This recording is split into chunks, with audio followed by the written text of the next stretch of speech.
Hey y'all, welcome back. Here's a quick reference shot of the project that we're doing together this month.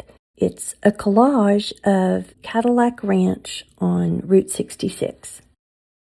So this is the pattern, and I need to trace the back of it because those are going to be my cut lines. So I'm going to show you a little trick here. If you have black lines on white paper, if you slide another piece of white paper under your design, ta-da!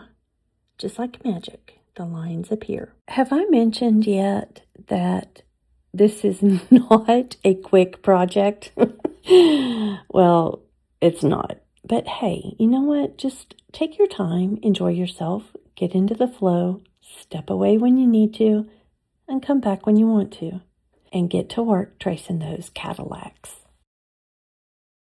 Okay, you can see I've got a black magazine page here, and I want to use this for my tires. So I try to do a little graphite transfer directly on the black paper, but it doesn't work. Not a problem. I just transfer that wheel shape to some scrap copy paper, make a pattern out of that, and then I trace that pattern 10 times. I think cutting small pieces of paper is really a two-handed job. I think it's easier if I hold the scissors in my dominant hand and slowly close the scissors while I manipulate the paper with the other hand. Okay, now I'm moving on to colors. I'm using a ceramic watercolor palette to kind of sort the pieces by color, but you could use a paper plate if that's what's handy. And when you're cutting, do a size check every now and then to make sure you're not cutting pieces that are just too big for those little patterns.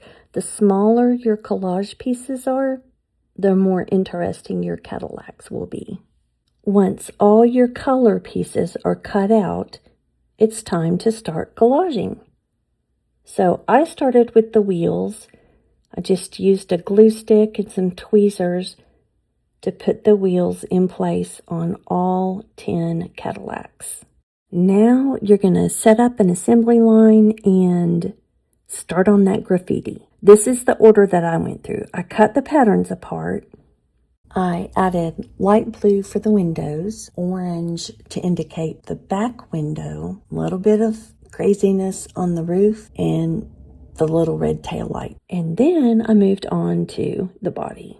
After all your Cadillacs are covered with graffiti and color, you're going to turn the page over and use those lines that you traced earlier to cut out the shape of your car. You want to make sure that you have given yourself permission to color outside the lines. If you were trying to be real precise when you were collaging the front of it, number one, that would be pretty unfun. But number two, you're probably going to leave some gaps, and I don't think you'll be as happy with your result. But hey, you do you.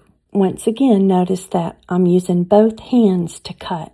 I hold the scissors in one hand and I use the other hand to manipulate the paper. Now I'm using a black marker to add some detail lines to the body of the car and also to finish off the cut edges and to fill in any areas in the tires that I missed. So we've got all these Cadillacs, and now we need a ranch to park them on. So remember when I said you're not going to want to use cardstock for the background? Well, I'm about to show you why. So my background paper is 8.5 by 11, but I want my design to go in an 8 by 10 mat. So I'm using this little piece of cardboard that came out of the back of a really cheap 8 by 10 picture frame, and I'm just tracing it so that I have some reference lines. You could use a ruler, or you could just wing it if you want to, your choice. Now, using the side of the marker so that I get some broad strokes, I'm going to indicate the ground and the sky. Notice that I'm not filling in the entire page because I'm going to add water, and I want the water to do the work for me. This is a makeup brush that I got at the $1.25 store, but you could also use just a regular watercolor brush. You can see that the water spreads the marker a little, but basically it just soaks the paper. Now let's see what mixed media paper can do. Same thing, I trace my outlines using the 8 by 10 cardboard. I add color in the same way using the side of the marker.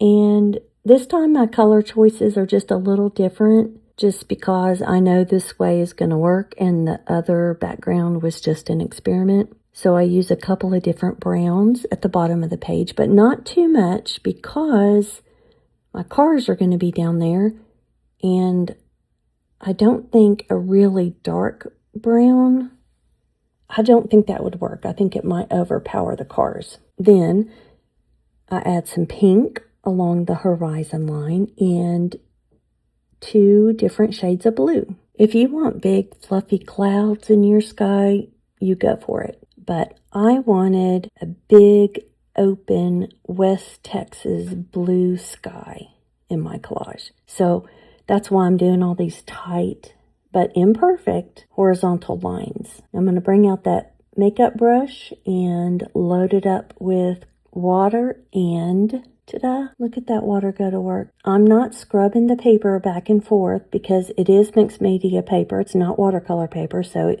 it can't take too much abuse. And I'm using long, smooth strokes to emphasize that big open sky. And now, thanks to the magic of editing, we skip ahead about 24 hours. So my paper's good and dry, but it did buckle pretty good underneath those big puddles. Not a problem. I put the paper between 2 dish towels, and I try to be, like real gentle, but then I just get impatient. So I just ditch the top towel and just iron the paper, and it worked pretty good. Now we need to glue them all down. I'm using a glue stick and a few dots of white glue for a little bit of extra hold. And I place the buried edge of the car right as close as I can to that pencil line.